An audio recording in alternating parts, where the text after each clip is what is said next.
این بار مصاحبه با شخصی داریم که تجربه NDE نه بلکه SDE یعنی Shared Experience دارن، تجربه مشترک نزدیک به مرگ با فردی که در یک کشور دیگه بوده، خودشون در خارج از ایران و فردی که تجربه مشترک باشون داشتن در رابطه با تجربه نزدیک به مرگ داخل ایران بودن و این اثبات هم شده و ما خوشحالیم که در خدمتشون هستیم. قرار یک مکالمه جذاب و طولانی داشته باشیم بی پرده بدون سانسور در رابطه با شخصی به اسم علی انصاریان، فوتبالیستی که سال 1400 بابت ابتلا به کرونا همراه دوستشون مهداد میناوند فوت شدن.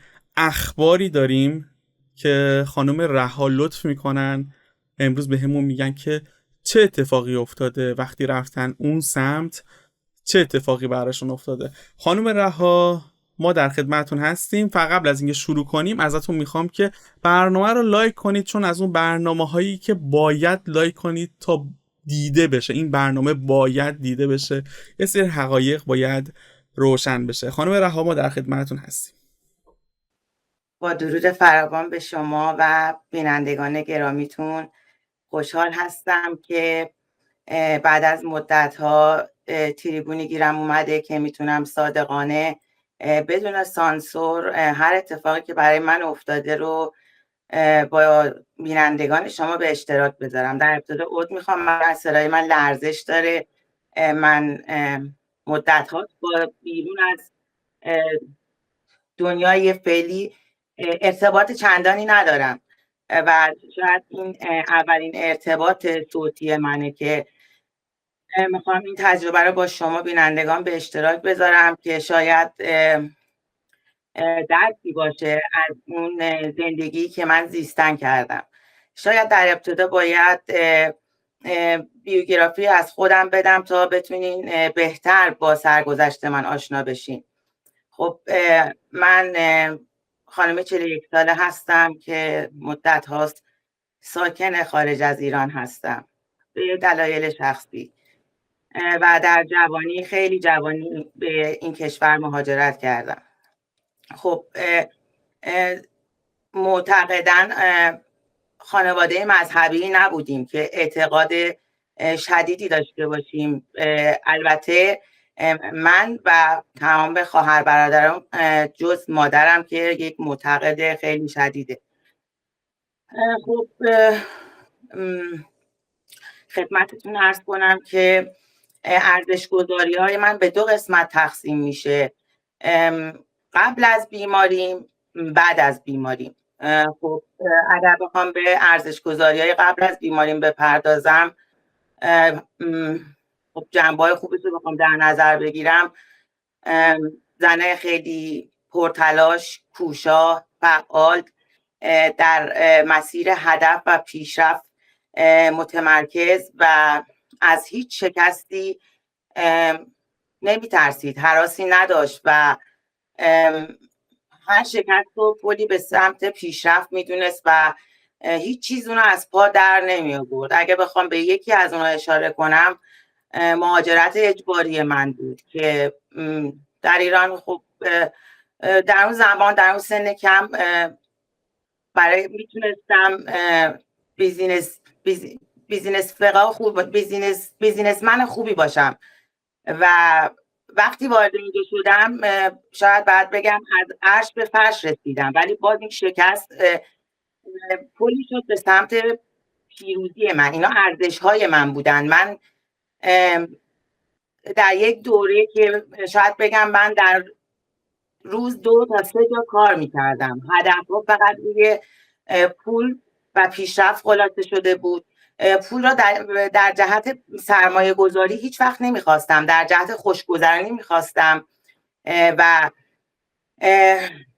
کوشا بودم، در هر صورت زن کوشایی بودم و اولین بیماری که سنگ بزرگی سر راه من بود سکته مغزی بود که نیمی از تن منو، بدن منو فلج کرد و آلارمی نشد برای من که بخوام نگرشی به درون خودم بکنم و مجدد با تلاش و فیزیوتراپی های متعدد بعد از 1 سال، شاید در سن 33 سالگی بودم، مجدد به پا خواستم و کوششم رو شروع کردم و هنوز ادامه نداده بودم به بیماری سرطان دچار شدم. این بیماری سرطان اگر اشتباه نکنم سال 2019 اتفاق افتاد. خب این بماند. این از خصوصیات خوب من بود.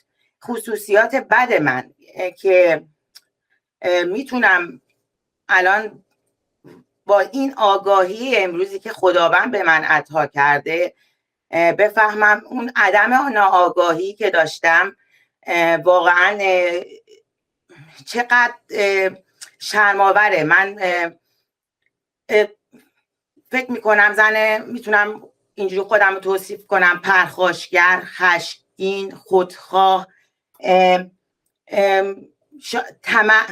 طمع شاید یکی از چیزایی بود که من دوست داشتم کار کنم، پول در بیارم و خوشگذرونی کنم. پولو در ازای خوشگذرونی طمع داشتم برای اون و از 3 جا کار کردنم دریغ نمی کردم و هیچ چیزی که واسه من مفهومی نداشت.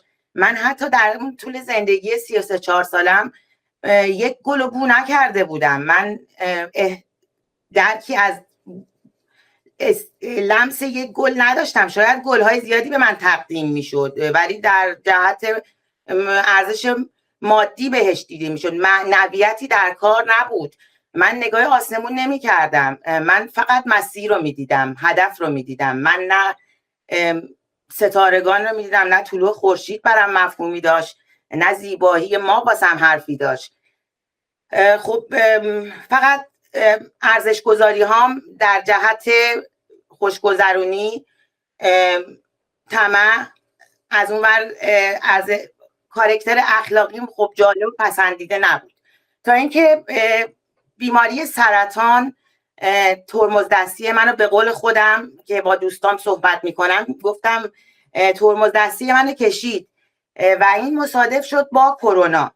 سال 2019 به من اطلاع دادن که شما سرطان گرفتین و سرطان بدخیم و خیلی غده بزرگ شده و سریعا بعد ما شیموتراپی رو شروع بکنیم. خب در اوج قدرت، در زمانی که من 3 جا کار میکردم و پیش خودم با اون کاراکتر قبلی که ازش سراغ داشتم فیش حقوقی خیلی دهن پرکنی رو واسه خودم تدارک دیده بودم که از نظر خودم برم اون ماشین آخرین سیستم رو بگیرم و ازش استفاده کنم، با همون کاراکتری که سراغ داشتم عشق و حال کنم. این نهایت چیزایی بود که در ذهن من میگذشت و دیدم من بالاجبار در خانه نشستم و به من گفتن که شما فعلا بس انقدر سریعا شیمودرمانی رو شروع کنیم که ما هیچ تضمینی نمیدیم، فعلا باید شروع کنیم تا قده بیشتر از این بزرگ نشه و این متاستاز از نظر تیم پزشکی جالب نیست، یعنی میتونه به کل بدن شما بزنه. و شیموتراپی اول من شروع شد و گفتم با کرونا مصادف بود و اولین تجربه من که من نمیدونم، چون انقدر بعد از اون درگیر درد و رنج بیماری و عملکردهای گذشته خودم بودم که اصلا نمیتونستم بهش فکر بکنم. اولین اتفاقی که افتاد برای من در اولین شیموتراپی هم بود که 5 ساعت متوالی طول کشید و وقتی ما به خونه برگشتیم با همسرم من 3 ساعت بعدش درد به من هجوم آورد، تمام سلول بدن من میسوخت. میتونم به جرئت بگم تمام ارگان بدن من به لرزش در اومده بود و من هیچ کنترلی روی این ارگان ها نداشتم و ناخونهای خودم از درد به مبل و دیوار میکشیدم و فریاد میزدم و جیغ میزدم و همسر من ناتوان بود، نمیدونست چی کار کنه. خب داروهای خیلی قوی تجویز کرده بودن، کروتونا رو به من داد و به خاطری که کرونا بود و ایموسیستم بدن من اومده بود پایین و به خاطر اون قرنطینه شده بود تا اونجایی که من از بیرون خبر داشتم، حتی فرزندان من هم دولت فعلی که من اینجا زندگی میکنم از من دور کردن که اینقدر ایموسیستم من پایین بود که هیچ کسی با من برخورد نداشته باشه و ما توی خونه تنها بودیم و همسر من طبق عادتش چیزایی که خریده بود و داشت ضد عفونی میکرد و میشست و من رفتم توی اتاق خواب خوابیدم. اتاق خواب دیوار به دیوار آشپزخونه ماست و 2 تا در خیلی به هم نزدیکن و درا بسته و من شروع کردم باز به درد به خودم میپیچیدم و به اونجایی رسیده بودم که احساس میکردم این درد در توان من نیست، از توان من داره خارج میشه دیگه. من درجه‌ای برای اون درد نمیتونم تصور کنم. فقط فریاد میزدم، همسرم رو صدا میکردم و میگفتم من دارم میمیرم، به دادم برس، ولی هیچ صدایی نمی‌آمد.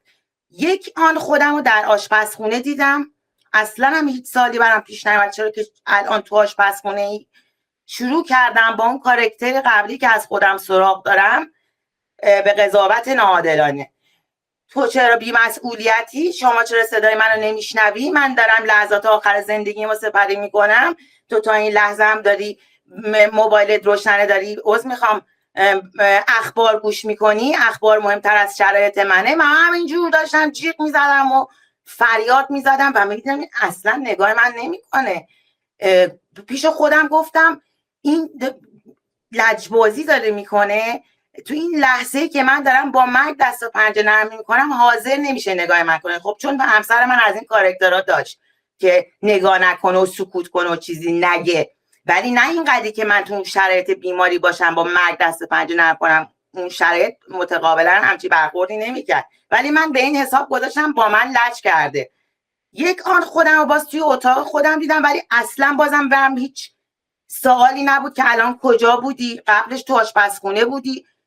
به سمت پهلویی که خوابیده بودم، به سمت همون دیواری که روبروی من بود و در حال درد کشیدن بودم، کل در و اون دیوار محو شد و یک دریچه‌ای باز شد با 3 تا پله مرمری خیلی به همون عرضی که اتاق خواب من بود.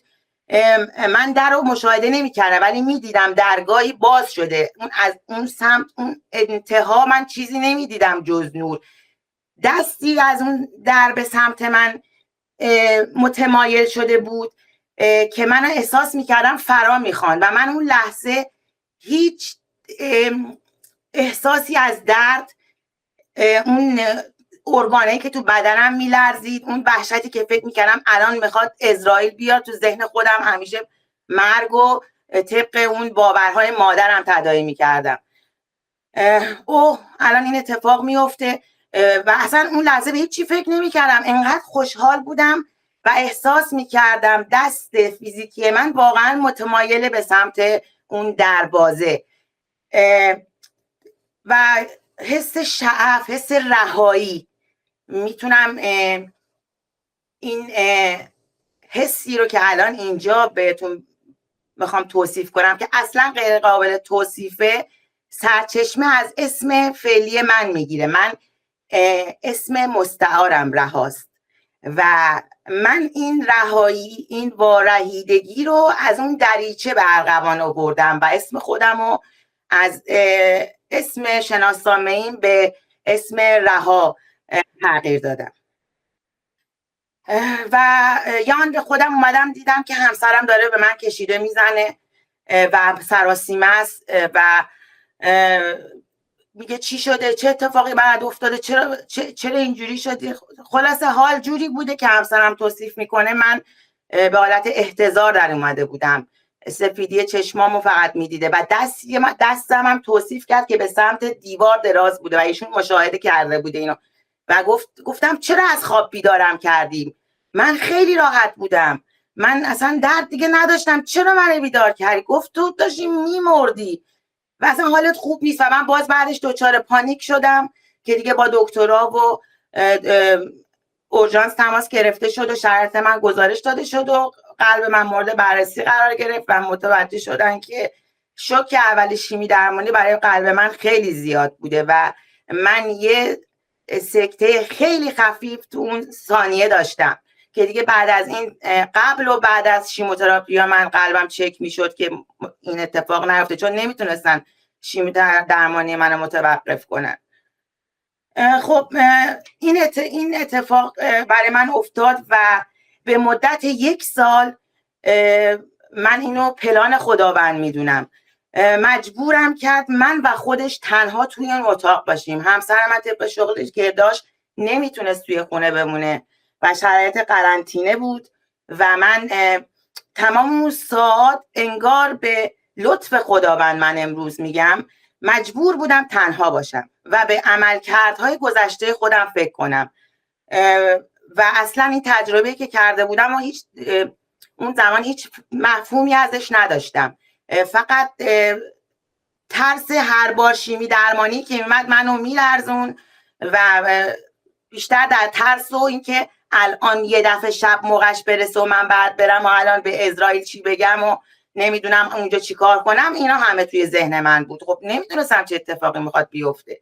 من هر شب توصیف میکنم مرگو در آغوش میکشیدم چون میدونستم اینقدر به من نزدیک، یعنی اون منو ول نمیکرد، من اینو حس میکردم.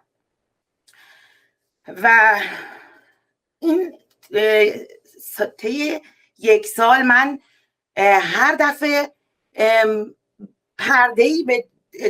پرده‌ای باز میشد جلوی من از اعمال من که من مجبورم میکردن نظاره‌گر باشم. من نمیدونم چجوری اتفاقات میافتاد، من مجبور میشدم نظاره‌گر اعمالم باشم و شرمسار و جوابی نداشتم بدم.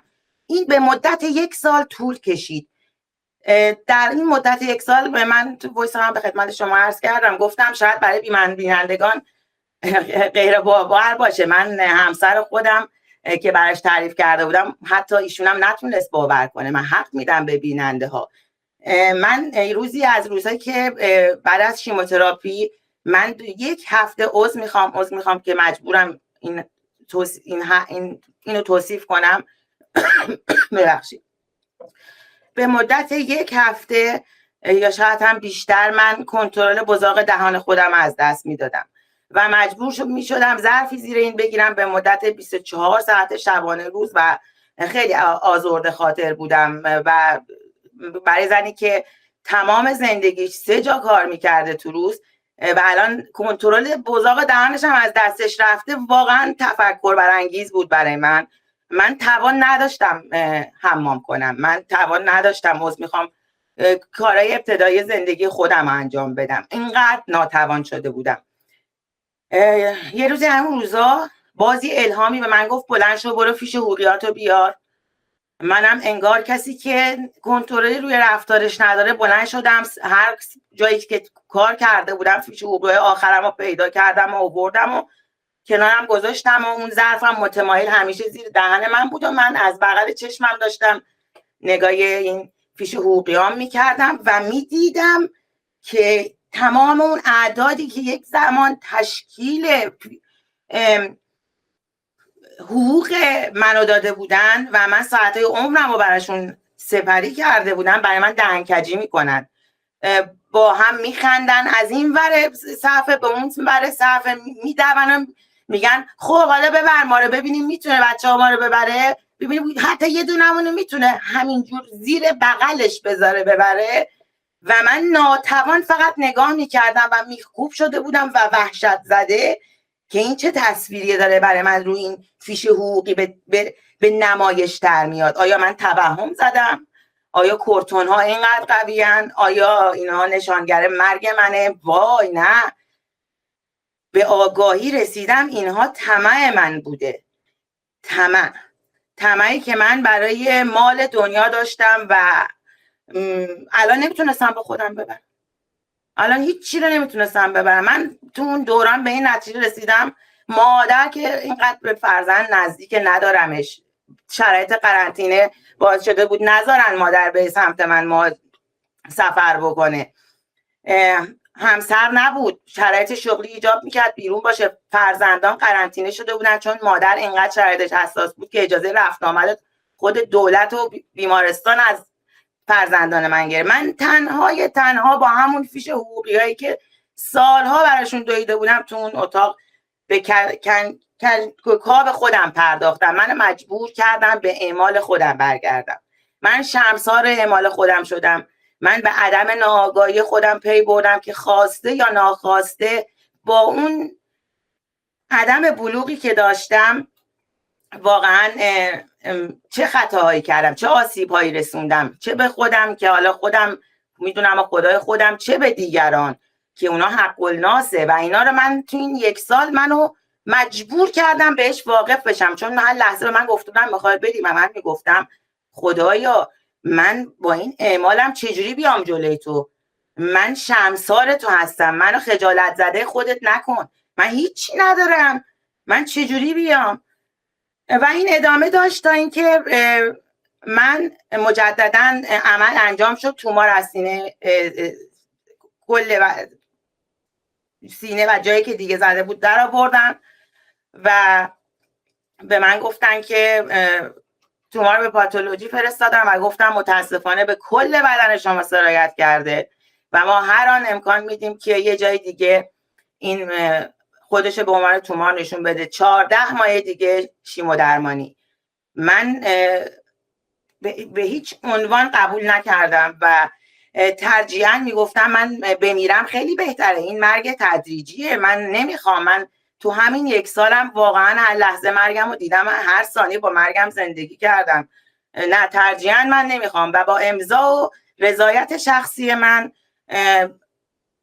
شیموتراپی من کنسل شد و طبق این کشوری که من درش زندگی میکنم بعد از دوره درمان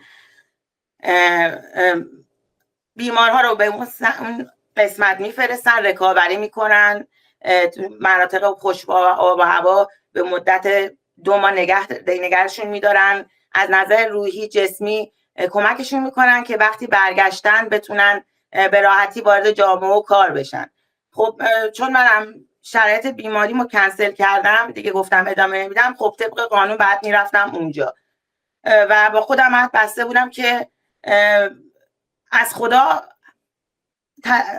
هر لحظه این سفر برای من طلب بخشش بود برای خدا، چون میدونستم دیگه امیدی ندارم، دیگه قراره تموم بشه و اون چمدونی رو که بستم و رفتم برای حلالیت بود، برای اعتراف کردن به خطاهام بود، صادقانه با خودم روبرو شدن بود و اون چمدون آخرت من بود که هیچی هم توش نبود جز یه مش اشتباه، یه مش خطا، یه مش عدم ناآگاهی، چه آسیب ها، چه حق الناسا. من همینا رو تو چمدونم داشتم میرفتم و نمیدونستم که قرار تموم بشه، چون تصمیمم گرفته بودم شیموتراپیمو ادامه ندم. قبل از که برم عرض کنم که شاید بگم 3-4 ماه قبل از این که برم خبر فوت علی انصاریان عزیزمون، این مرد بزرگوار و دوست داشتنی که من بعد از فوتشون با ایشون آشنا شدم، متاسفانه سعادت این نداشتم که در طول زندگی زمینیشون ایشونو پیگیری کنم و از فضیلاتشون، از اون روح بزرگشون، از اون طبع لطیف و شوخشون استفاده ببرم. ولی در دنیای خواب این به من عطا شد، من ایشونو دیدم و شاید امروز که زنده هستم مدیون این عزیز بزرگوار هستم. قبل از رفتنم به اون مرکز، میگم 3-4 ماه، نمیتونم تاریخ دقیق بگم، خبر فوت ایشون رو دادن و رسانه‌ای شد و گفتن به طریق کرونا. خب ما مسلم از رسانه ها خبرهای میلیونی میشنیدیم که میمیرن. خب از نظر من و حتی اطرافیان من، خب آقای علی انصاریان مستثنا نبوده. کرونا که دیگه نمیگه تو فوتبالیستی، تو بازیگری، تو این حرفو هستی. و اون خبره که رسانه‌ای شد مرگشون باعث شد من چند تا برنامه از ایشون ببینم و گفتم چقدر حیف، چه آقای عزیزی بودن، چه آقای دوست داشتنی بودن.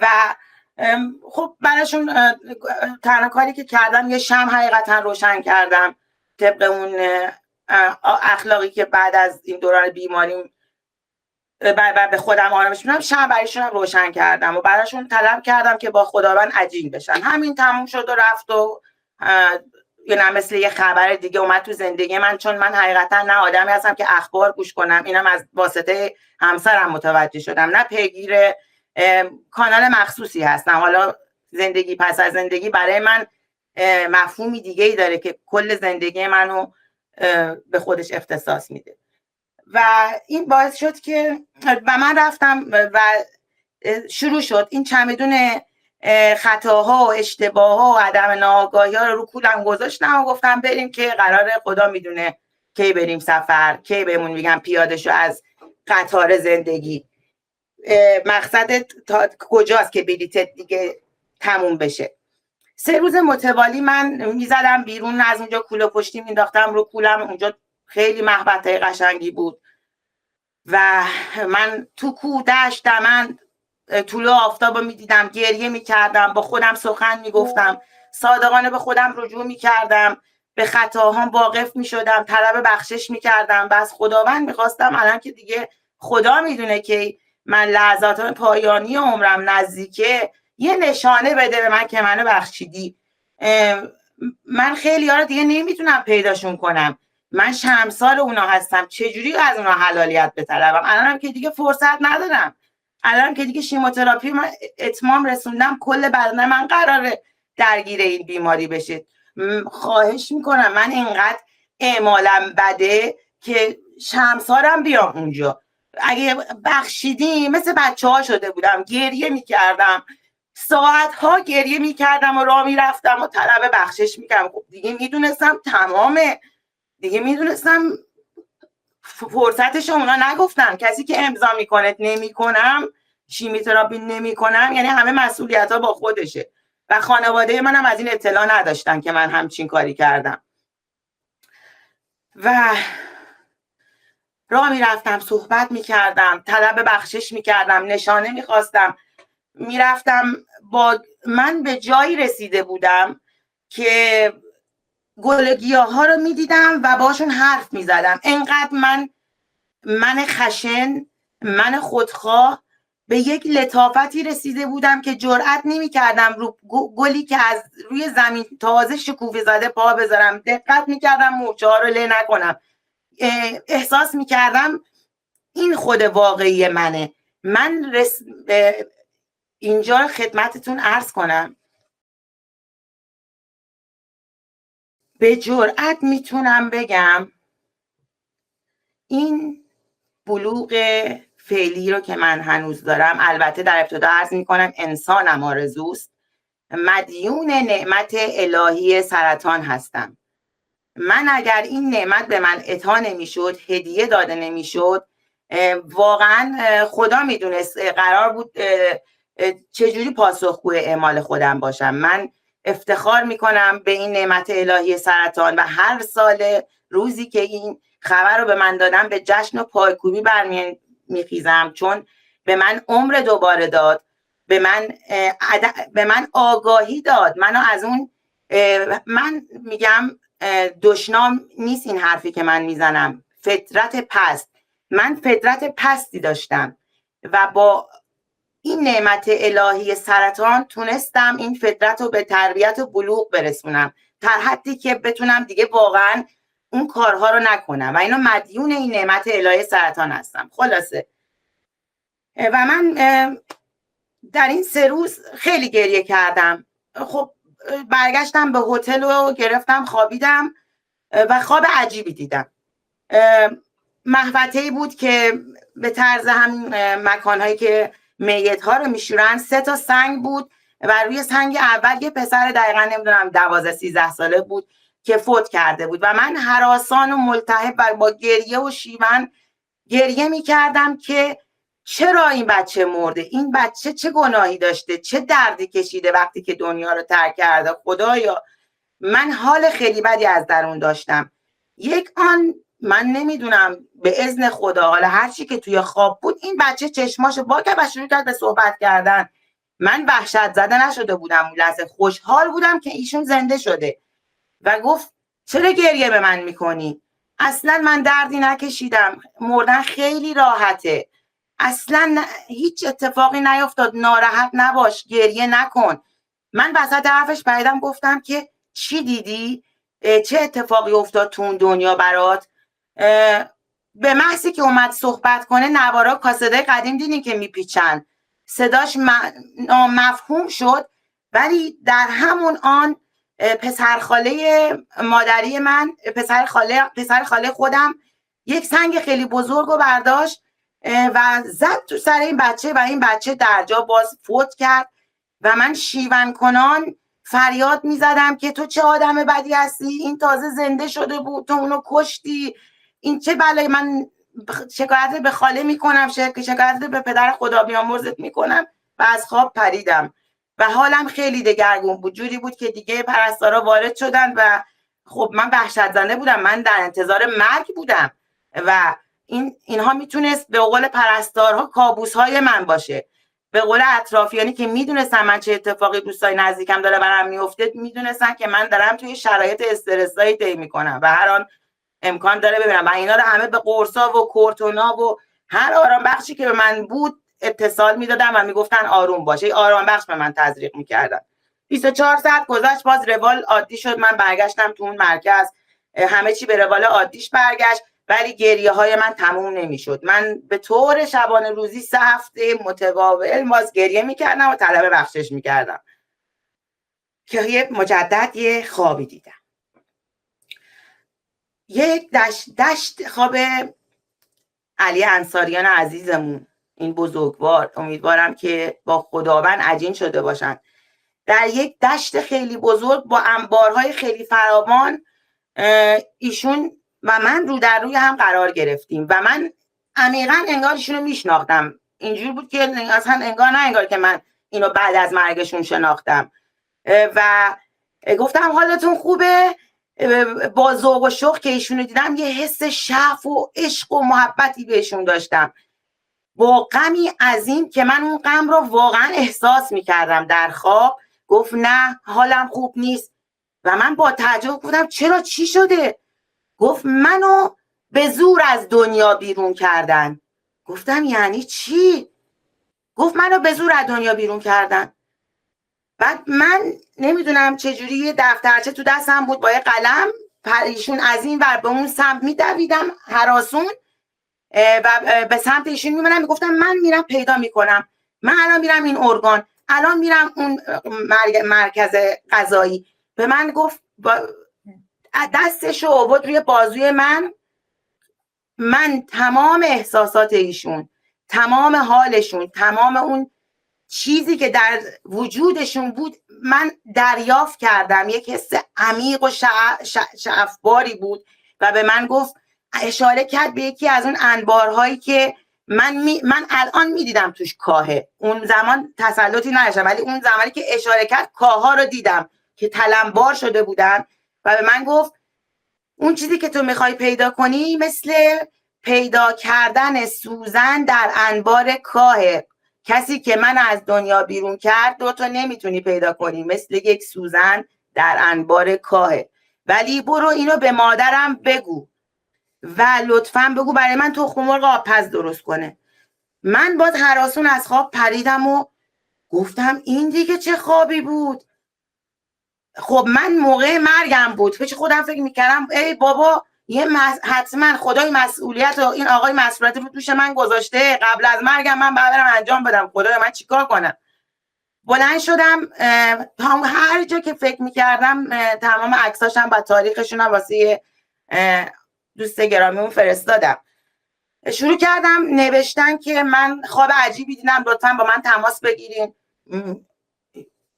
هیچ تماسی برقرار نمیشد و من از دیگه دورم اونجا تموم شد و برگشتم. ما شاید 1 هفته 10 روز بود اومده بودم خونه، باز مجدد خواب ایشونو دیدم.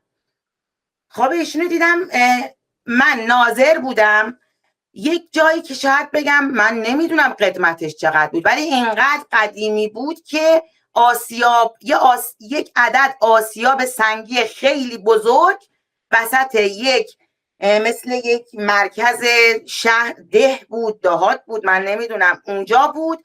یک انبار بود که یک عالمه آب رفته بود توش، یک سری آدم بودن که داشتن این آسیاب سنگی رو تاب میدادن و من دیدم آقای علی انصاریان یک گونی رو از تون انبار رو کولش گذاشته و داره از اون آبا میگذره و یه نگاهی به من کرد و من اون بار گونی که روی شونه اون آقا بود رو احساس کردم در زمانی که نظاره‌گرشون بودم.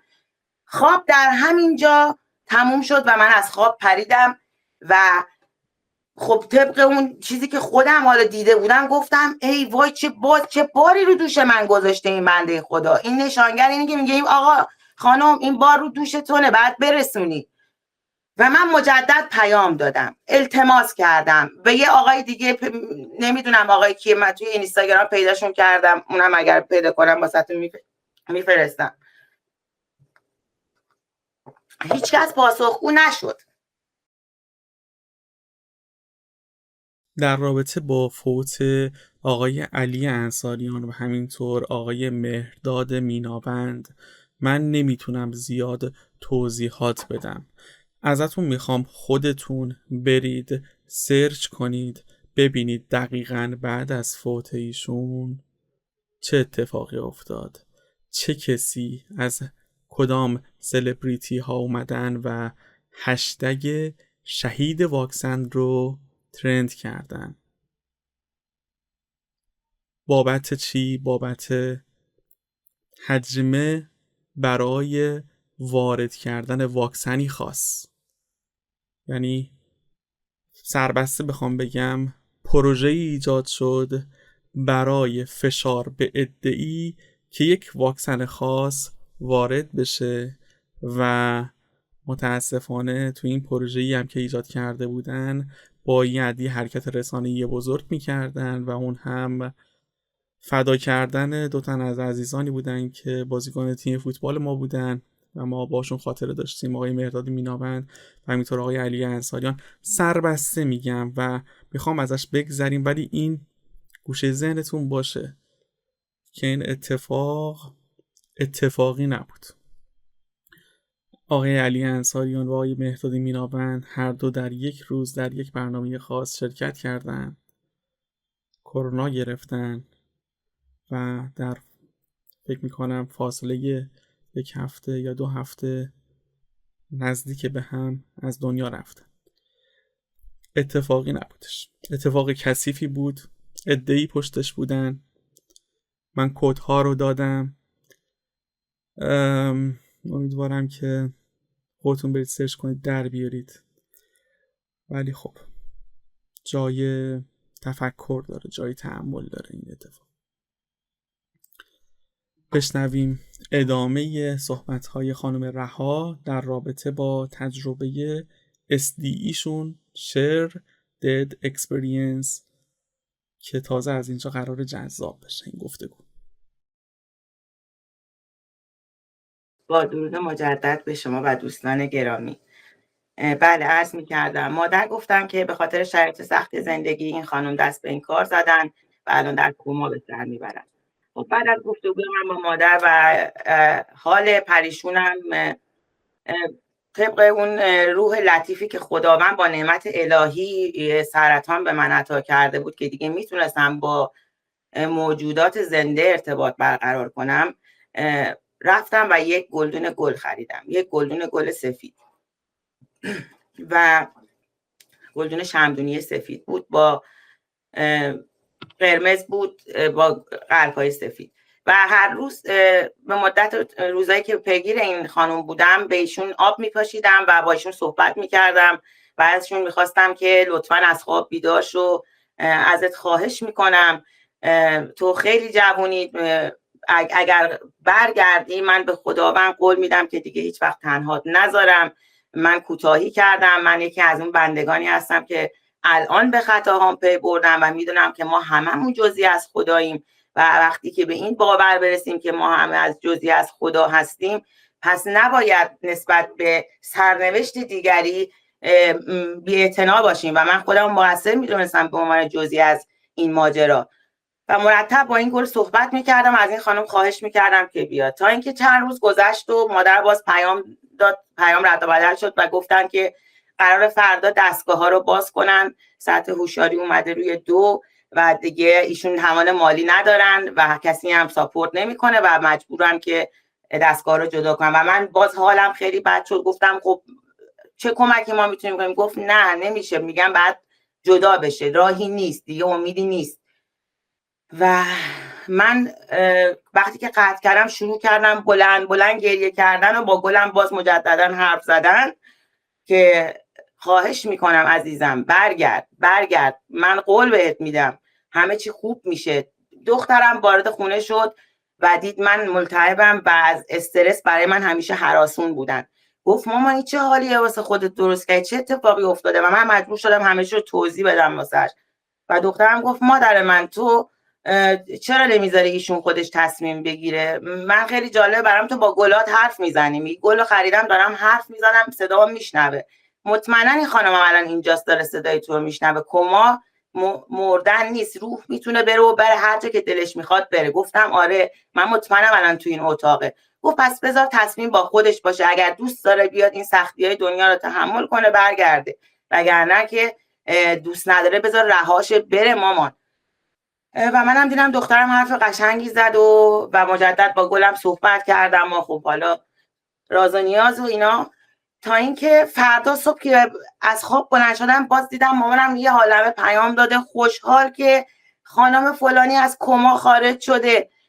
و من اصلا از شدت 1 هفته ایشون توی کما بود و من از شدت هیجان و خوشحالی و گلدونم گرفته بودم، فقط توی اتاق میدویدم باش، بوسش میکردم، خوشحال بودم. بعد مامانم گفت ما میخوایم بعد از ظهر بریم اونجا ملاقاتش. من به مامان اصرار کردم حتما تصویری من میخوام ایشونو ببینم. مامان رفت و تصویری وارد شد که پرستارا متوجه شدن و داد و فریاد کردن، گفتن خانم محترم اینجا آیسیو تصویری اومده چیکار میکنی؟ مامان گوشی رو گذاشت پایین ولی من تصویر نداشتم، صوت داشتم. این خانم با صدای خیلی مبهم شروع کرد به زور در میاد، چون هنوز خراش داشت، لولایی که توی گلوش در برده بودن، نمیتونست خوب صحبت کنه. ولی به مامانم گفت خاله من آجی رو دیدم، من اونجا آجی رو دیدم، آجی رو با یه گلدون گل دیدم، اون گلدون گل رو به من هدیه داده بود و نمیتونست حرف بزنه، هی تقلا میکرد و من آجی رو دیدم، من یعنی رها رو دیدم، اسم خود اصلیمو میگفت. و مامانم میگفت حالا آروم باش دخترم همیشه پیگیرت بود، زنگ میزد حالت میپرسید، خیلی حالش بد بود، شاید به خاطر همینه. گفت آره یه گلدون گل به من داد، یه گلدون گل به من داد، یه گلدون گل سفید به من داد.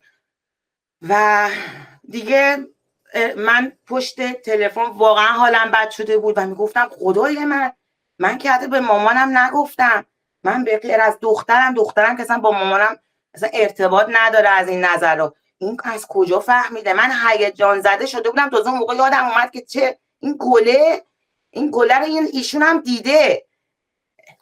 1 ماه طول کشید تا ایشون حالشون بهتر شد، جراحی داشتن، ریه باز آسیب دیده بود، خیلی به سختی صحبت میکردن، تا اونجایی که حضور ذهن دارم و یکی از میتونم صحبت کنم ولی باز از ابتدا پوزش میخوام، شاید واقعا عین اون چیزی که ایشون گفته نباشه چون تجربه من نبوده. ایشون گفتن وقتی که تصمیم گرفتم خودکشی کنم 1 تعداد قرص انتخاب کردم، کوبیدم که خیلی سریع اثر کنه و خوردم و همون لحظه صاحبکارم به من زنگ زد گفت بیا من کار دارم. گفتم من نمیتونم بیام، قرص خوردم. گفت برو بعد شوخی نکن، بلند شو بیا خودم میبرم دکتر. تاکسی تلفنی واسه من گرفت اومد که من برم اونجا، ولی من به محضی که از تاکسی تلفنی یادم میاد پیاده شدم دیگه چیزی رو به خاطر نمیارم. لحظه ای رو به خاطر میارم که بالای سر جسم خودم چسبیده به سقف بیمارستان و مشاهده‌گر جسمم بودم و اصلا نگاه میکردم پرستارا میرن میان دارن رو بدن من یک سری کارا انجام میدن، ولی هیچ حسی نداشتم جز خوشحالی که الان رها شدم، الان دیگه تموم شد. من مردن اینقدر راحت بود. میگفت تا اینکه یه هیبتی رو جلوی تخت دیدم، گفت صورتش نمیتونم توصیف کنم، خیلی زیبا بود، نمیتونم میگفت توصیف کنم، ولی سفید پوش و بهش گفته بوده بلند شو بریم. ایشون گفته بوده کجا؟ گفتم مگه نمیخواستی؟ مگه شما خودکشی نکردی؟ خب بلند شو بریم دیگه، میخوام ببرمت دیگه. میگم منم بدونی که سالی کنم از سقف بیمارستان با ایشون اول رفتم. در طول این سفری که داشتم با ایشون به سمت آسمون میکردم، تمام اقوام، آشنایان، دوستان و خیلی از آدمهای دیگر به من نشون میداد، میگفت نگاه کن انسان بودن ولی ذاتشون چهرهشون رو تشکیل داده بود، حالا با ذاتهای خیلی بد که حتی ایشون میگفت من فرزندان خودم اونجا ذاتشون رو دیدم، به من نشون دادن. و همینجور مرور زندگیشون از اون ساعتی که با این فرشته مرگ سپری میکردن، مرور زندگیشون نشونش دادن تا ساعتی که ایشون تصمیم به اون کار گرفته بوده. و گفت من خودم اون زمان توی سیاهی مطلق دیدم و دیگه نه ایشون از ایشون خبری بود نه کسی پاسخ بود، من هیچی احساس نمیکردم، مطلق مطلق مطلق. میگه یان گفتم بدونی که من اصلا یاد شما باشم، ایشون هم خودش عرض میکرد من اصلا تو اون زمان یاد شما نبودم، ولی یک دفعه گفتم برم ببینم، به من میگن آجی، برم ببینم آجی چی کار میکنه اون ور دنیا، خیلی وقت ازش خبر ندارم. میگفت اراده کردم روبروی شما بودم و از خودم سوال نکردم، فکر میکردم با هواپیما اومدم، اونم من چی با هواپیما اومدم. بعد میگفت که دیدم که شما توی باغ خیلی وسیع خیلی زیبا که تا چشم کار میکنه، جنگل، گل، پرندگان زیبا، صدای پرندگان و چند تا صندلی طلایی که یکیشو من روش نشسته بودم و اینجوری که ایشون میگن منو تو اون حال دیدن و از استقبال من اومدن و ما همدیگر در آغوش کشیدیم و خوشحال شدیم که همدیگر دیدیم و من برای ایشون گلدون و گل میارم و میگم این هدیه واسه شما.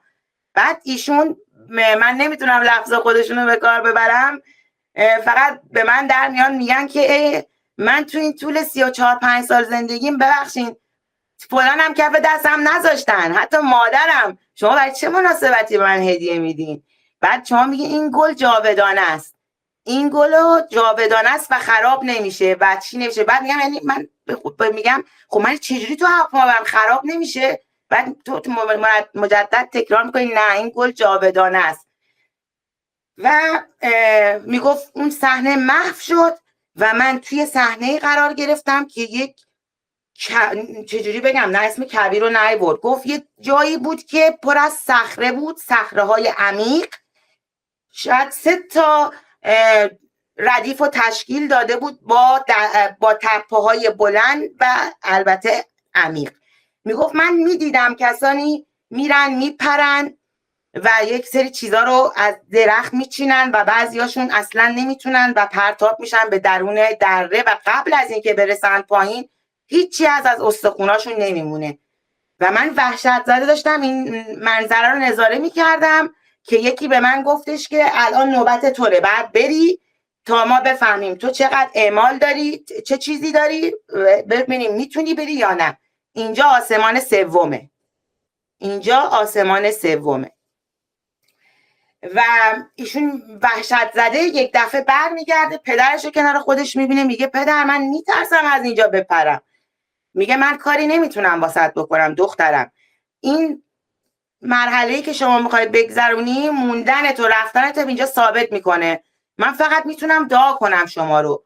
میگفت نیروی منو کشید و منو هل داد و من وحشت زده از اون صخره‌ای که وسط به من گفته بودم بپر میپریدم و یک کیسه خورجین دست من داده بودم و من انارا رو میچیدم و حتی اون اناری که میافتاد جرئت نمیکردم نگاه کنم که چه اتفاق واسش میفته.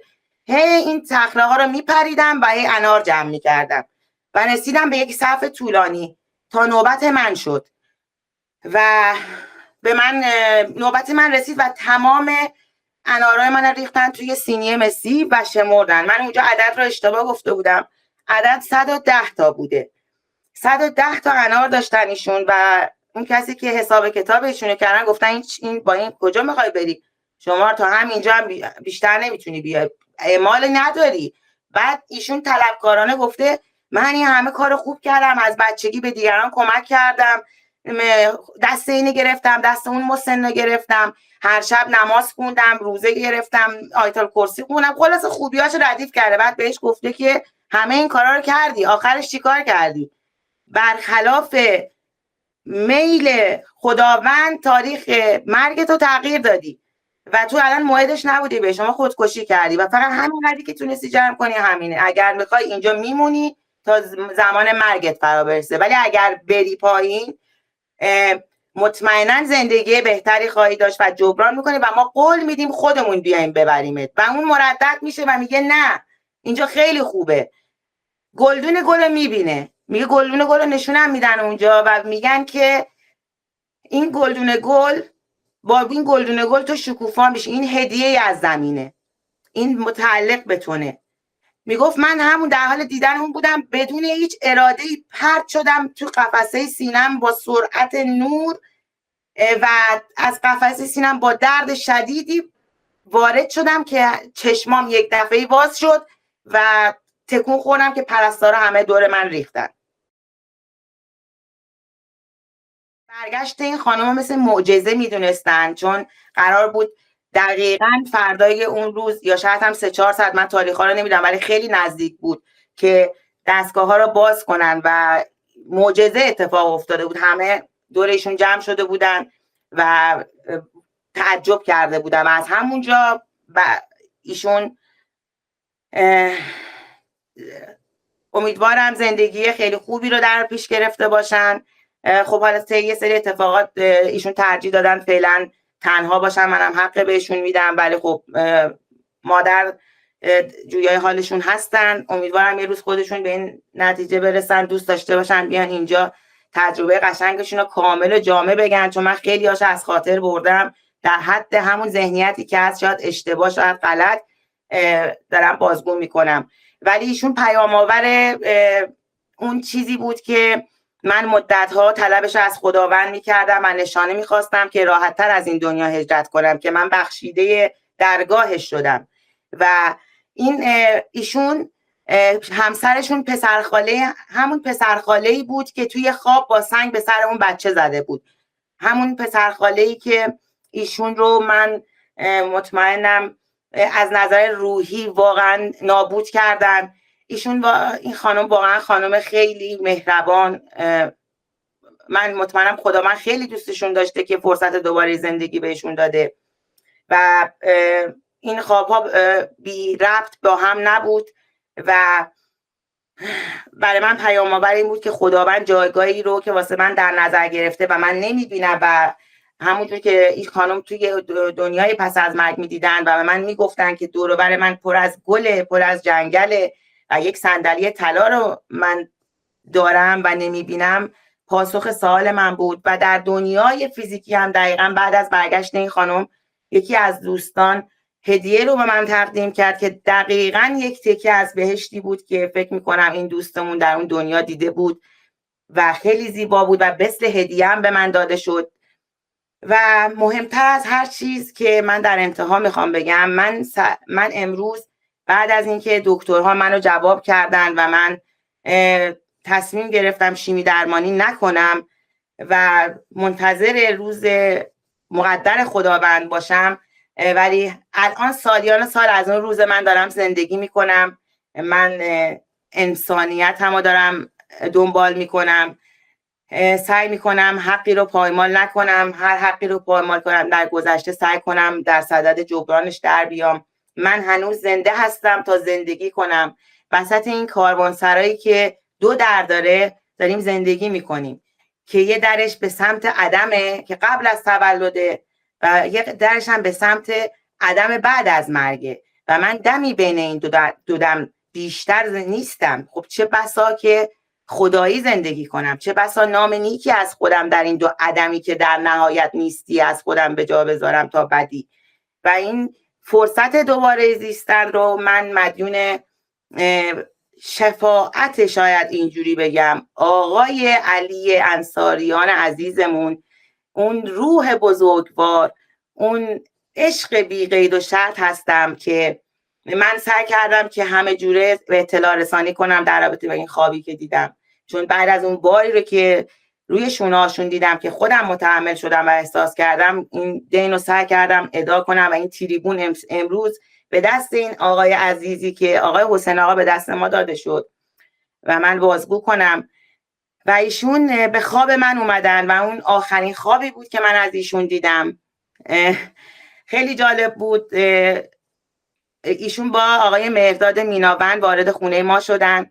من اون زمانی که ایشونو میدیدم در رده سنی شاید 22 ساله بودم در خواب و ایشون با یک جعبه چوبی خیلی قشنگ وارد خونه ما شدن. پدر من بالای خونه نشسته بود، مادر کنار من و منم هیجان زده و آقای میناوند دم در وایساده بودن، وارد نشده بودن، ولی آقای انصاریان توی خونه ما رو در روی پدر و پدرم داشت با هیجانات از کارهای اداری و سیاسیش برای ایشون صحبت میکرد و ایشون هم با ذوق گوش میداد.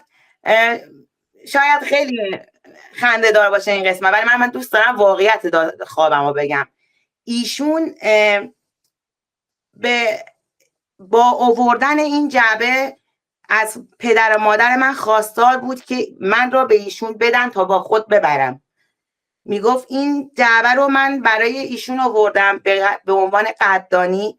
من وقتی جعبه رو باز کردم 2 تا کش خیلی خوشگل بود، یک جعبه اندازه یک کتاب، توش پر از سنگ‌های کهکشانی بود که من تا امروز که بعد از اون ماجرا خیلی سنگ‌ها رو می‌خرم نگه می‌دارم، تا به امروز همانند اون سنگ‌ها ندیدم که ایشون برای من به هدیه آورد و توش 2 خط شعر نوشته بود که هر چی سعی می‌کنم به خاطر نمیارم و در نهایت گفته بود تقدیم به تو و خواستار بود که من با ایشون برم و من ذوق زده از اینکه هدیه از ایشون گرفتم به مادر میگفتم من میخوام با آقای علی انصاریان برم، من میخوام برم. بعد مادرم میگفتش که دختر بشین خجالت بکش، الان یه روزی اومدن خونه ما یه کادو آوردن تو میخوای بلند شی پشت سرش تو کجا بری؟ من اینقدر هیجان زده بودم که حرف مادر واسم اهمیت نداشت. این آقای علی انصاریان اومدن بیرون، با مادر و پدر خداحافظی کردن، با آقای میناوند به سمت خیابون به حرکت داشتن میرفتن، ولی پشت به مادر داشتن لبخند میزدن. منم از فرصت استفاده کردم، مادر که حواسشون نبود رفتم، یک آشپزخونه کوچیک بود جفت در ما توی خواب، از پنجره اون فرار کردم و به سمت آقای میناوند و آقای انصاریان دویدم که منم با خودتون ببرید و مادر شروع کرد فریاد زدن آبروی ما رو بردی، برگرد بیا دختر من. و من از خواب پریدم و دیدم دخترم داره من از خواب صدا میکنه و من با یک بغض خیلی زیاد گفتم چرا من از خواب بیدار کردی؟ داشتم میرفتم، ولی اون رفتن نبود، اون موعد مرگ من نبود، اون جعبه هدیه سلامتی من بود، چون بعد از اون کمیسیون پزشکی واسه من تشکیل شد بعد از آزمایشات مجدد و همه رو به شگفت و حیرت باز داشت که من چگونه توانستم این سلول‌های سرطانی که کل خون منو گرفته بودن به نقطه 0 برسونم و این رو یک معجزه میدونستم که بدون شیمی درمانی من تونستم این سلامتی رو به دست بیارم و من رو مدیون آقای علی انصاریان هستم. برای مادر عزیزشون آرامش طلب میکنم، سخت همچین فرزند گرامی رو از دست دادن. من ایشون رو نمیشناسم، ولی در اون تجربه خواب عشق بی‌قید و شرط ایشون به یک انسانی که من بودم و دریافت کردم و مطمئنم که انسان وارسته‌ای بودن و امیدوارم که با خداوند عجین شده باشن و بهترین ها نصیب تک تک شما عزیزان باشه. نمیدونم این تجربه چقدر میتونه آموزنده باشه، چقدر میتونه اون دنیای پس از مرگ رو به تصویر بکشه، اینکه خداوند چقدر ما رو دوست داره که فرصت دوباره زیستن رو به ما میده و انسانهایی رو از میان ما میبره که حتی در دنیای پس از مرگ رسالتشون رو انجام میدن و شفاعت میکنن. حتی انسانی مثل من رو که همیشه تا شاید لحظه آخر شرمسار خداوند هستم، درست امروز آگاه هستم و به عدم ناآگاهی خودم در جوانی و طی اون مسیری که طی کردم واقف هستم. امیدوارم خداوند منو در مسیر انسانیت و خودشناسی کمک بکنه. دگرشناسی رو سالهاست کنار گذاشتم، سالهاست که از ارتباط با دیگران چشم‌پوشی میکنم، چون سفر درونی رو آغاز کردم که ترجیح میدم که اون رهایی، اون وارهیدگی رو که من با اولین شیموتراپیم احساس کردم رو احساس کنم و با اعمالی خوب با روی گشاده سمت خداوند برم. انشالله. خیلی ممنون، لطف کردید. دیدن این دوتا پلیلیست رو از دست ندید. اگر سوالی دارید زیر همین ویدیو کامنت بذارید، سوالاتتون رو بپرسید، لایک یادتون نره. تا انتشار یک ویدیوی دیگه، خدا نگهدار.